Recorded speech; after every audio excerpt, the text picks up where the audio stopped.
tout simplement ko mfite igishyika n'impungenge zo ngo ndarinda urugo rwanjye.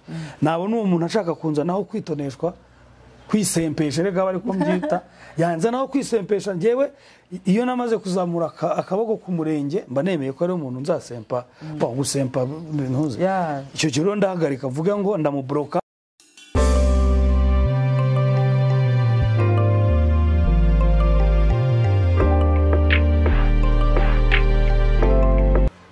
Akambere karavuga ngo nibwo ni tweet ya mbere. Okay, ni point ya mbere.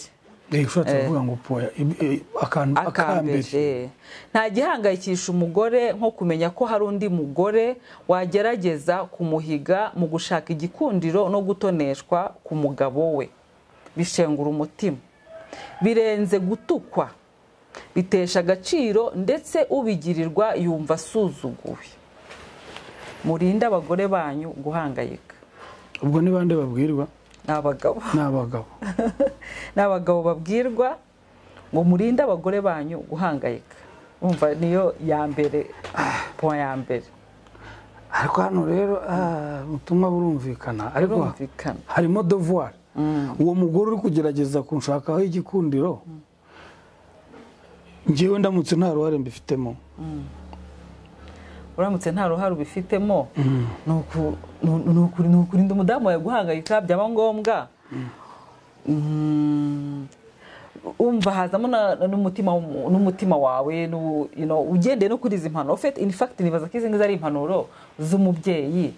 So wowe ubiyumvishije ugomba kwiha agaciro. Niba hari n'uhari ubu ngubu waba ufitemo uruhare utabifitemo uruhare, bitekerezeho wisuzume urebe uruhare rwawe ugira ikintu bikora kugira ngo we gushengura umutima w'umudamu wawe uwo mwashakanye kugira ngo mukomeze mwubake rya joro rito. Ngira ngo hano icyo ubutumwa bushakse kuvuga ni nko kuvuga ngo byanze bikunze hari abagore hano hanze benshi bashobora kuba kubera ko iby'iwabo bitagenda neza, kubera ko abagabo babo nabo batabatonesha, bashaka kuba batone ku bagabo b'abandi.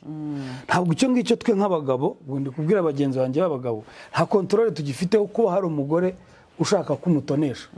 Ahubwo rumu njyewe muwa nk'umugabo niyo nyohereje aka message anyibwirisha utuntu turi aho ngaho.